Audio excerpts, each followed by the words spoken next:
Hi, this is Tyler Woods. You're listening to KMKR LP 99.9 FM Tucson, and the show is Music Matters. Today I'm really excited because I feel like we have literally a Tucson icon in my studio, Greg Morton. Well, thank you, Tyler. It's so nice to get to be here, and I'm really excited about your new radio station. And I'm so proud of you for getting this going too. It's for the local artists too. It helps them out. You know? Right. It's not my station. It's Zero Crafts. Yeah. But yeah, I asked if I could DJ and really put a spotlight on local musicians. Fantastic. I think it's great because Tucson is packed with talent. Yeah, we're lucky to have such wonderful musicians and talent here in Tucson. Yeah. And I had told a few people that in the next few days I have you, Matt Bruner, and Don Armstrong. Wow. And everyone's like, oh my God. And I'm like, it's so cool to get to know everybody and see who they are. I mean, I've had Connie in here and Ebb and I saw just that. really great people. And I should make them. I should get a thing and make everybody sign something. Right. You know. And I love Matt and Don too. It'd be fun to hear their interviews as well too. Yeah, Matt's coming tomorrow for his. Great. And I didn't have to bribe you. We're neighbors. Are you really? Yeah. You live in Marana? We live out in Picture Rocks together. Okay, so my sister lives out there too. Nice. Yeah, she lives off of Shasta. Wow, a lot of good musicians out there. I think Alvin Blaine's out there. Is it Anthony or something? Yeah. Yeah, okay. He lives right out there. The Bloms, Jeff Blom, do you know them? Oh, okay. They're Sounds all over. familiar, Yeah, they're all over there. They've been there for about 35, 40 years now. So. Yeah. Okay, so you're a musician. Well, I love playing the guitar, mandolin, and banjo and fiddle, and I've been playing for 50 years. This year is my 50th year of playing, and I absolutely love it. I love it more now than I ever have in my entire life. Isn't that interesting that as we age, like when I was younger, all I wanted to do was I aspired to be a rock star. Right. And as I'm older, I just aspire to love my art. Yeah, absolutely. And that's all that matters anymore. I'm past rock star. Right. My favorite thing is sitting on the porch and just playing for my own pleasure. And my dog doesn't like it, but Your dog doesn't like Brody it? doesn't like it, but I enjoy it because if I'm playing, he'll get up and want to go into the house or whatever. I love to play. Me and Leslie will play on our front porch ukulele. Yeah. And it's kind of fun because people stop, say, hey, how are you? And it's like music brings the neighbor back into the hood. Right, brings when you're people sitting together. Out, and I love that. So, Yeah. So you play at La Cocina a lot. I've been there for 9 years. This October would be my 9th year of playing every Friday night from 6 to 9 o'clock. 9 years? Oh 9 my years, God. uh-huh. And you have a twin brother. I have an identical twin brother, Randall Morton, who is a banjo player. And we traveled together, started off on the same day. We were 13 years old back in 1969. We got started by watching the Glenn Campbell Good Time Hour. Oh. And watching John Harper, watching Larry McNeely, two banjo players on there. And then, Glenn Campbell's my favorite. Too, yeah. So because it was Upright Bates and banjo and guitar with Smothers Brothers, wasn't it? Absolutely. Yeah. So we love the Smothers Brothers too, and Glenn Campbell was one of my all-time favorites too. So we got hooked and just started learning.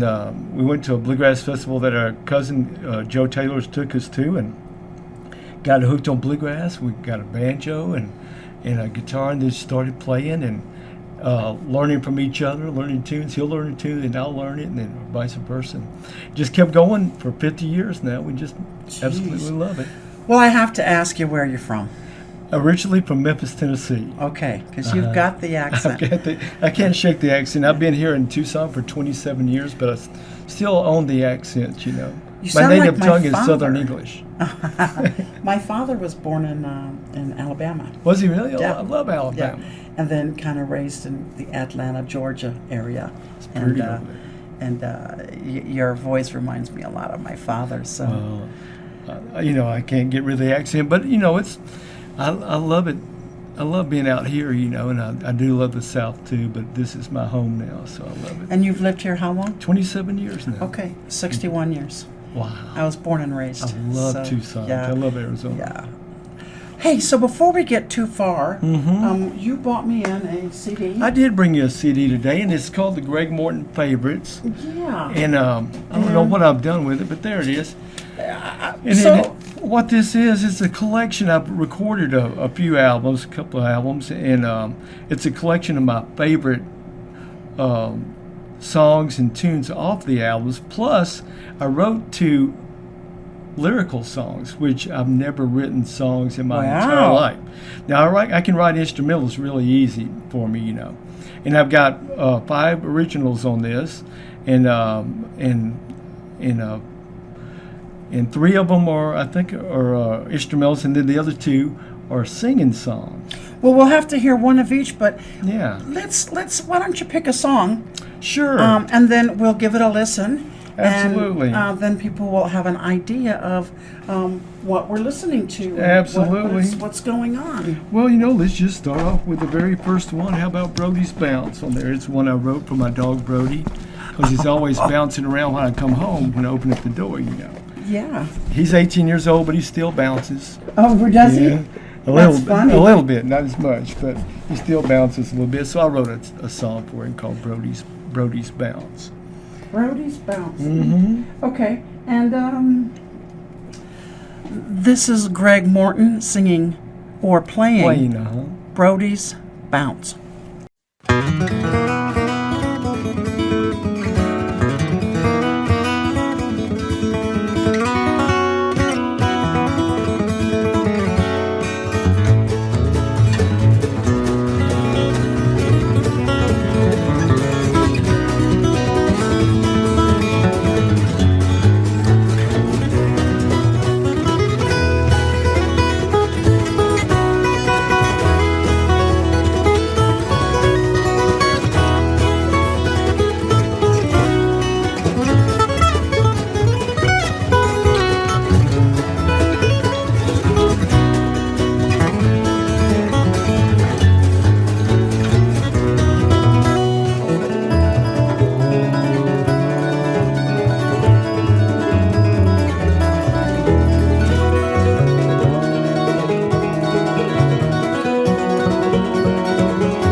Are going to get an idea of just how talented and skilled you are.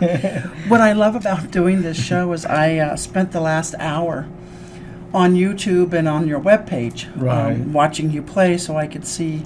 I like to try to get to know the artist before I interview, Absolutely. so I know what I'm A little walking bit into. about it. Yeah, and it's like, oh, I don't think Greg sings. Isn't that interesting? And I That's had no true. idea. That's true. I try to throw in a song or two these days, but I'm not a singer, and I know that, but I would love the idea of wanting to be a singer. And maybe someday I'll take some lessons and be able to do that. Or maybe But for- you'll just open your mouth. Yeah, maybe maybe it'll I'll just just come out. I hope so. You But never I'm having know. fun regardless. One way or the other, I'm gonna enjoy it and have fun trying. you Yeah, know. that is what it's all about, don't It you think? is.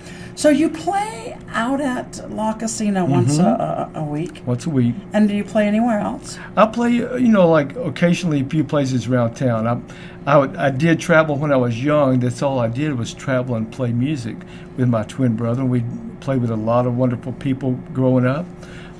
Started off doing contests when we were kids, so we hooked up with Mark O'Connor, who's a great fiddle player, young kid at the time, and so we traveled together and played contests throughout the contest circuit throughout the South. We went to Winfield, Kansas, and my brother won the national banjo championship out there in 1975, and Mark won the guitar championship and fiddle back then too.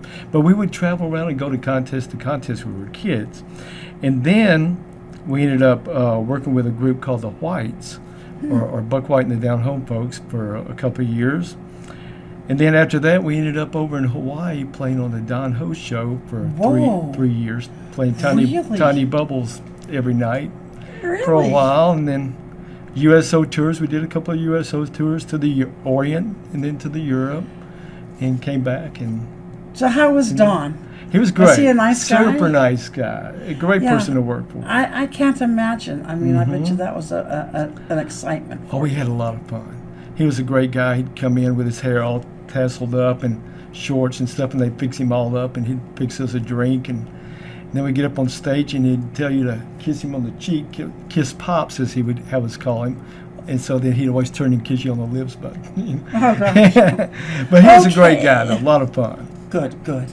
And so you spent some time in Hawaii. We did 3 years over there. All right, well, good. That's, I want to do that. That's a long time ago. When we were Yeah, kids. but I want to do it. Yeah, you will.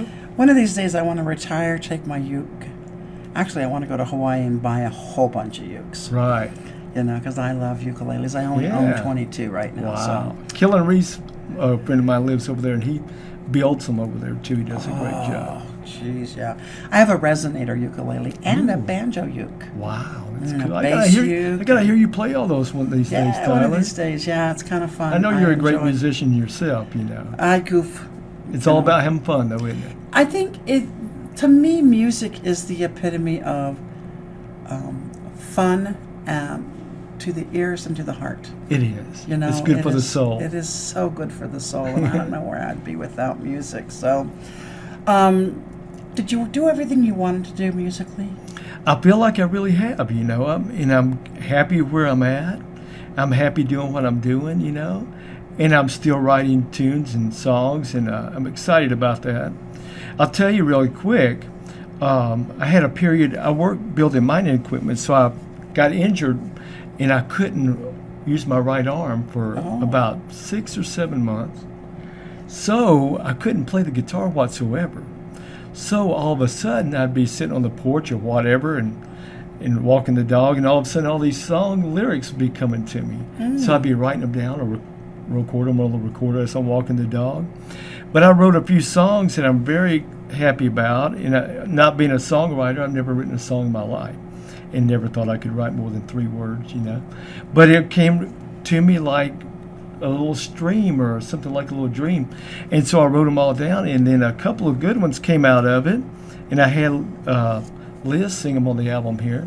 Liz is your wife, the one I No, met? no, Liz Cyprian. She's a great singer, and here in town she has a group called Big Grin.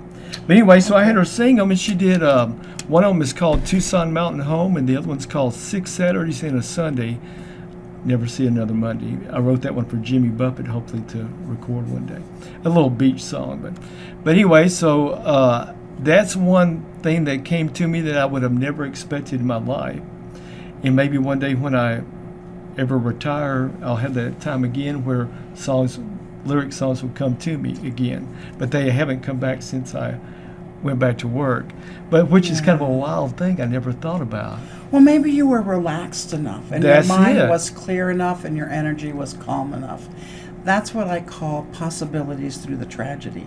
Is something bad happened, but because of that, Something good happened. something really inspirational and good. And that's the way I've always seen things. Every time something people call tragic or bad happens, Right. you see, like your brother is an example. I recall his house burnt. Right. And I was watching on Facebook a community joining forces to raise enough money to help them. And they did. Oh and my it was gosh. just so heartwarming and incredible. And I caught myself checking on it. So Yeah, everybody was so good and generous and kind and just sweet. We can't thank everybody enough for that, helping him out. But he's doing good now. He's in a house and getting back to playing and teaching. So he's happy. did he lose any of his instruments? He lost. Well, he didn't lose the instruments, but he lost quite a bit of recording material and albums and a lot of tapes and things that we'll never see again, or pictures and things. One thing I've been asking each person that I work with, and this is a good segue into it, is what has happened since you and I, because we're similar in age, Right. and you and I grew up one way, and we're in our 60s, and we're looking at life and what technology has done. Mm-hmm. So like all of my music, and over there's a stack, and then in my bedroom I have boxes and boxes of old cassettes. Right. And I've found a way to put them in a cassette player and get them onto MP3s. Right. And I record, and I have transferred everything, including photos and everything, to the computer. And I save it on one of the hard drives. Right. And put one in a safety deposit box, give one to a friend, and have one here. So if anything happens to my house, Great I idea. have all That's that. absolutely wonderful idea to do. you have to if You you know? want to preserve, because no offense, but you never know when your house is going to burn. You never know what's going to happen in life. Exactly. We had a car drive through our yard Oh, my recently gosh. and tear down the fence and almost come into the, so you just never You know. never know what's going to happen next. But I got to tell you, the computer age has made a big difference in music and stuff. It's made it a lot easier for folks to learn too, because we would learn from picking the arm of the album up off the turntable Over and over over and and over over. to learn a little lick over and over until we'd wear the album out. We did. And nowadays they have it visually right there on YouTube. You can slow it down and look And you at can it. do everything, or you can just go and type in the song, Right. and not only will you have a video, but it'll have all the chords and words and everything. It's for amazing you. these days, and I wish we'd have had that when we were young and kids. But you know what I got to tell you? I think not having that really helped us out with ear training Yeah. and hearing notes that maybe some of the new guys probably wouldn't be able to do that these days. And maybe they can, but I think it came easy for us to hear a song and be able to play it by ear that way, whereas instead of just watching it on a video, Right. it gave us more training, Right. a new learning tool. And I noticed that, Greg, when I play with younger people, Mm-hmm. and I can pretty much, if I can follow you, I will. Right. And that's easy because I grew up doing that. Right. And the younger people kind of struggle with that because they didn't hone that skill. So you're absolutely right. And They might can visually see it, but they like just hearing it and playing it wouldn't be as easy for right. them. And I was talking to Ted. I was interviewing Ted yesterday. Yeah, Ted's great. And we were talking about how he misses the whole album thing where we couldn't wait for the release and the album art and Oh my it's goodness. coming and now it's just like everybody's indie and we can just go stream. I don't Right. even own a CD player anymore. Wow. So Yeah. I've got a laptop with a CD player that I ripped these out so I Right. can have stuff, but I think technology has made things easy Right. and a little too easy at times. I believe But you're here right. we are, and this is a 24-track recording studio in a I little love office. it. You so, got a great place here too. it's so fun that technology Yeah. allows us to do a little more. Right, and I'm so proud of you for doing this too. I Oh, really am. stop! Yeah. And and the beauty of it is you're helping all of us local artists out too, you know. Getting the word out there and letting folks know where we play at, who we are, what we're like. Yeah. You know what I mean? Yeah. And that helps us out. I think KMKR is really trying to do that. All their DJs That's so cool. are working so hard on getting all genres. Right. I'm kind of focusing more on your type and Right. singer-songwriter, but we have such a diverse group of DJs there. That's great. And we're really working for our community. So. Well, I'm very grateful and very thankful for you doing that. Awesome.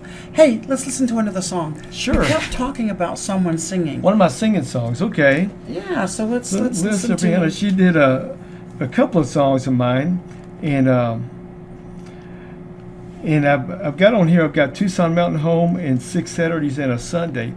And 6 Saturdays and a Sunday is out of my norm for the music type because it's more of a calypso type beach song.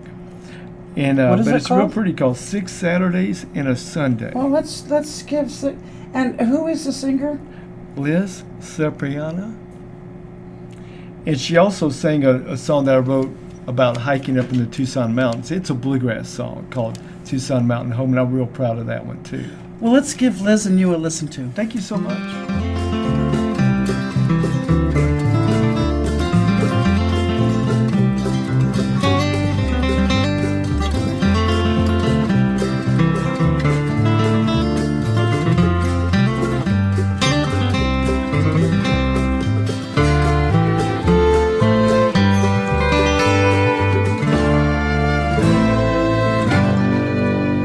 We'll hike up to Austin Peak together. Along the switchbacks to the top we will go. Wildflowers sway as the worlds dance around us.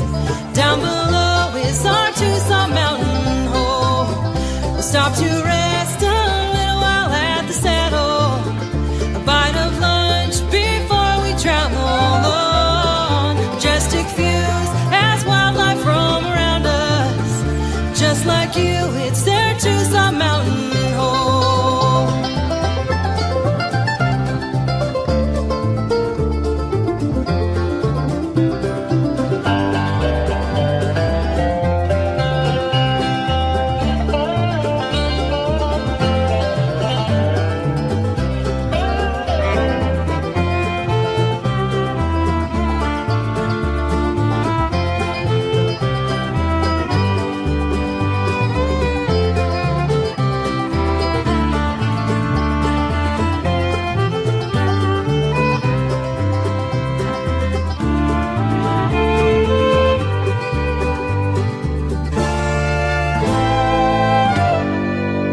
Mule deer run as ravens swirl around us.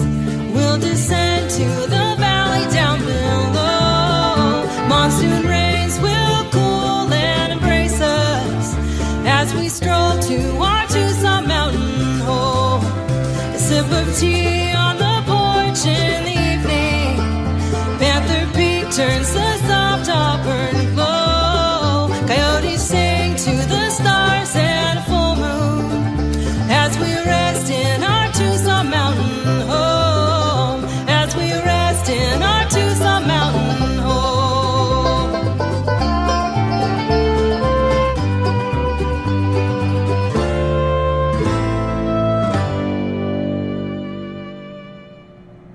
Spot on. Now, you did Thank this you. when you were laid up. You wrote Yes, this? I wrote those when I wasn't able to play the guitar, and the lyrics came to me. Then once I got back to where I could play the guitar, I put the music to it, you know. So I'm real proud of these songs. And, number one, because I'm not a songwriter, lyrical songwriter. I am an instrumental writer. And it was something brand new and exciting that just came to me. Mm-hmm. And it may never happen again, but it happened in that time frame, and I'm so happy it did. And Liz did a beautiful job of singing them for me, too. Good, good. Well, you know the thing about musicians, never question anything. I've learned that. I learned that because I'm a PhD. I overanalyze everything, and I've learned in older age to stop analyzing and just let it happen. Right. And life is a lot better that way. So, do you overanalyze? I do. Oh. Yeah, I'm very picky about things, and I get to think about I should have done this, I should have done that, But let it shitting alone. on yourself, Sometimes you just gotta let it go and let it, just enjoy it, And that's what I really try to do more these days. I don't really worry so much about, like, even if I was playing it, if I were to mess up something, I just laugh it all off nowadays and just have fun. Because to me, the bottom line is enjoying what you're doing. You're never going to be absolutely perfect. If you were, that was years ago for me. But I just love it. I absolutely love playing love music more now than I ever have, and I'm just excited about it. Yeah. I am so pumped up about music now. And people are pumped up about listening to you. Thank you. Like I said, you are a household word.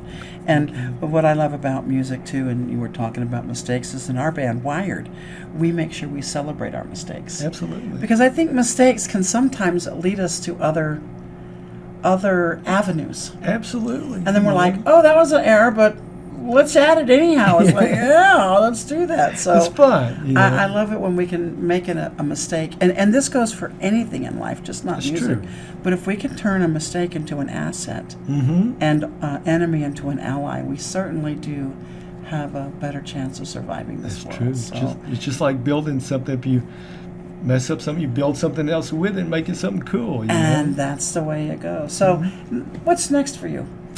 Well, I'm just enjoying playing right now. It's my main thing, I think I'm gonna go out and buy me another mandolin pretty soon. A couple of mine I had, the weather kind of got to them and kind of messed them up because I didn't humidify like I should have. I need to humidify. So I'm gonna get another one and I'll make sure I humidify it. But I'm anxious to get back into playing the mandolin more and a banjo.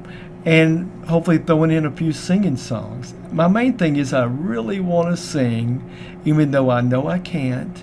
But one of these days I'm going to be able to. But if you can hold a pitch, Yeah. la, I can barely hold a pitch, Uh-huh. but I catch myself singing in our band. We make sure there's 3 singers, so I sing every third song. Mm-hmm. And sometimes I think, why am I doing this? Because I just love playing. Right. But I don't want to, I want to make sure that I use my voice as an instrument too. Yeah.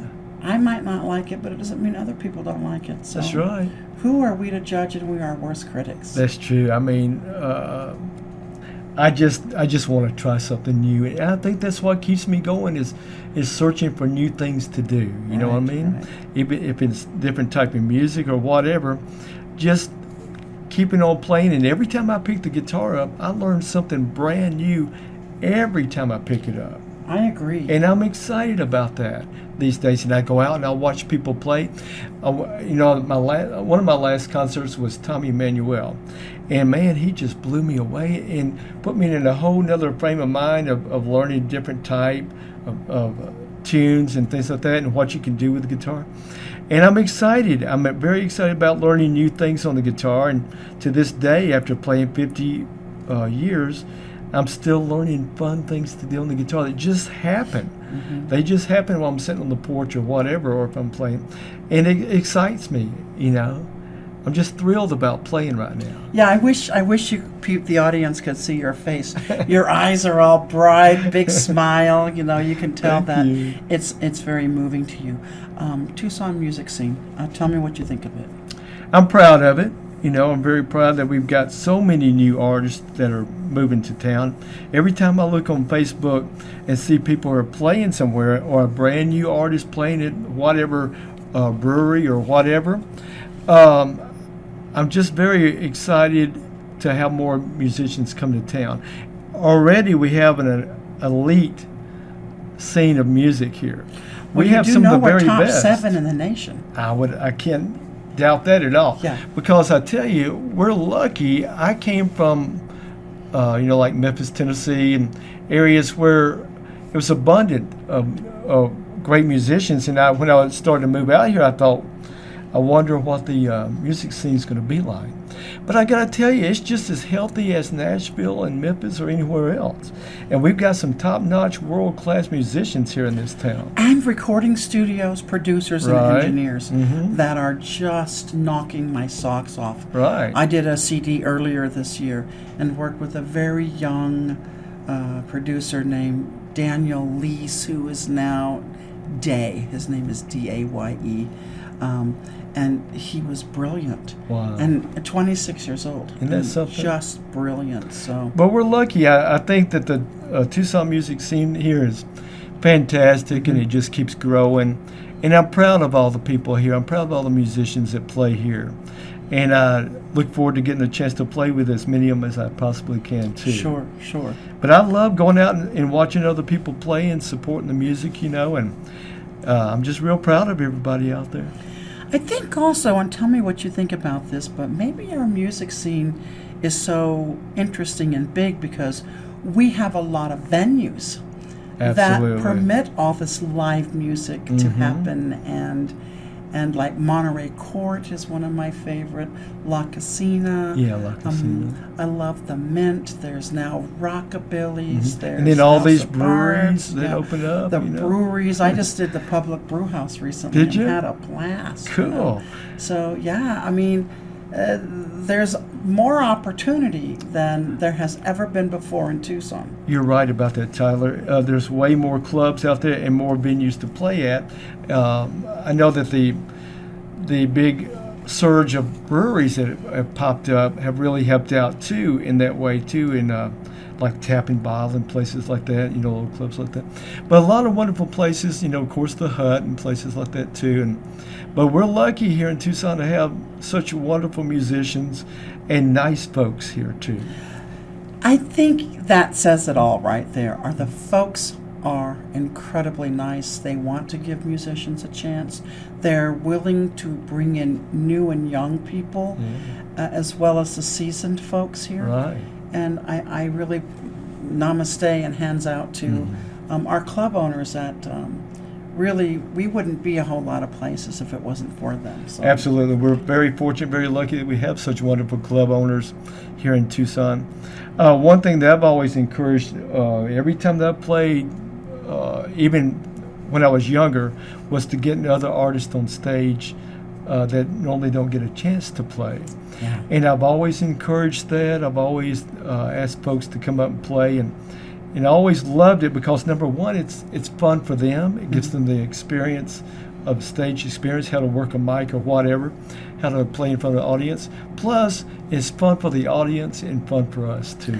Well, and I love to do that, too, is get up. And then, of course, I do a few showcases. Yeah. Because I don't think people don't know how to get started. Right. And I know for me, I got started really in my career in Tucson in my very early 20s, going to this bar called The Hideout. I remember the Hideout. Yeah. And they had an open mic. Right. And our band went in there. We were called back then, this is 40 years ago, Midnight Fire. Wow. And we played, and they said, this bar owner was there, and he goes, hey, can we have you 5 nights a week? Wow. Well, we only knew 5 songs.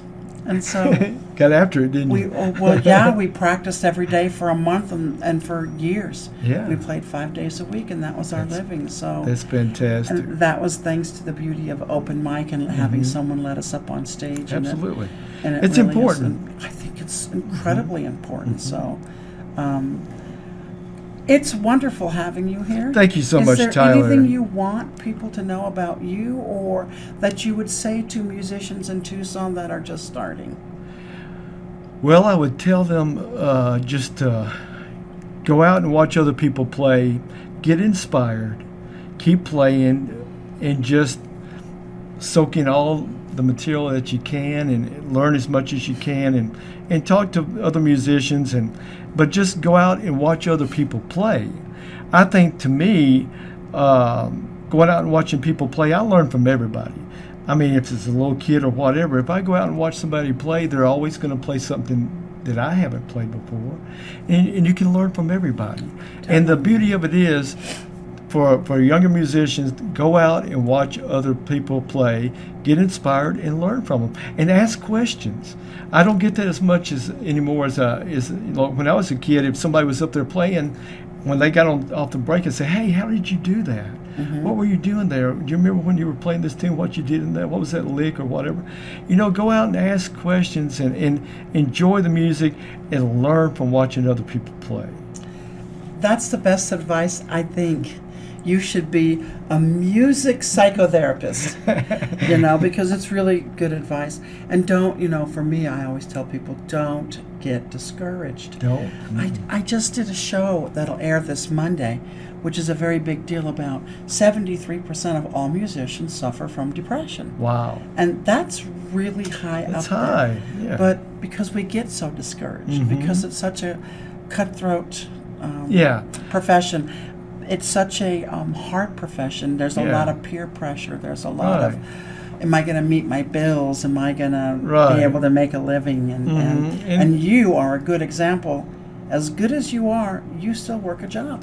I do, and I learned that from an early age. I played with a lot of people growing up, did a lot of traveling throughout my career, but I also have enough common sense to know if I want to make a living and have a house, have a car that's decent enough to drive here and there and whatever, sometimes you have to be responsible and get a day job and then play where you want to play at and when you want to play, and you don't have all that stress and all that worry. And that's what I love about it. I've worked for Coca-Cola, I've worked for bottled water companies, and I've done everything you can imagine here in Tucson. And I know I could have probably made a good living just playing music, but I didn't want that stress of playing this week, maybe not playing next week, not getting a paycheck for a few days. And I like to live good, and provide for my family and provide for myself. And I think if you were responsible enough, I think if more people, more musicians would do this, it doesn't hurt your ego to get a good job or a decent job, and then play wherever you want to and pick your places you want to play. That is key. And just enjoy bullseye. it. That is so bullseye. Thank you. Yeah. Oh my gosh. And I think that's what people need to hear is take responsibility, get a job, and then you can pick and choose. It's worked the best for me here in Tucson. Oh, yeah. We're in a small town. There are a lot of places to play now. We're only 1 million people now, Greg. Yeah. But I got to tell you, to do it sensibly, to be, healthy-minded, and still be able to play and love it. Look at me, I've been playing 50 years and I absolutely love it, but I don't have that stress. Exactly. I love playing, and I love playing when I want to and where I want to. I can pick and choose. Yeah. So you guys, please hear that. It's so important, especially people who are younger and just getting ready to start out. Chances are of you making a living enough to buy a home, a car, and support a family, not going to happen in Tucson. However, it sure is nice to know that we can have the luxury of choosing where we want to play. Absolutely, and I absolutely love that. And I really love having you have folks coming in, and I really appreciate you having me coming in, Tyler. I really did. Hey, I'm glad you said yes. I was just like, it took me a couple days. I was like, okay, I am Greg Morton. No, I'm not. Okay, I'm going to do it. Why would he want to do the show? Okay, I'm just going to do it. And I did. I just did it. And you're like, yeah, sure. And I was like, okay, great. I thought, well, if you're going to do it, then I'm going to ask Don Armstrong. And he's like, yeah, what day? And I'm like, so, as you give us courage too.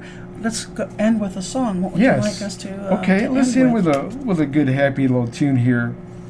Let's see. Let's end with Billy on the Low Ground. And what's that about, sir? And that one has Roland White, who is with Clarence White. They had a group called the Kentucky Colonels. And I was honored to have Roland White play the mandolin on this tune with my brother and I. My brother Randall's playing the banjo. I'm playing guitar, and Roland White's playing the mandolin. And he is like one of the heroes of mine. So he played on a couple of tunes on this record I have here. So he plays Billy in the low ground with us and does a fantastic job. Excellent. He's a legend. Well, Gregory Morton, I cannot thank you enough for coming. You gave an excellent interview and great advice to new people coming out. This is Tyler Woods. You're listening to KMKR LP 99.9 FM, and we're leaving you with, what was it called again? Billy in the Low Ground. And that's by Greg Morton. We'll be right back.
Welcome back. This is Tyler Woods with Music Matters here on KMKR LP 99.9 Tucson.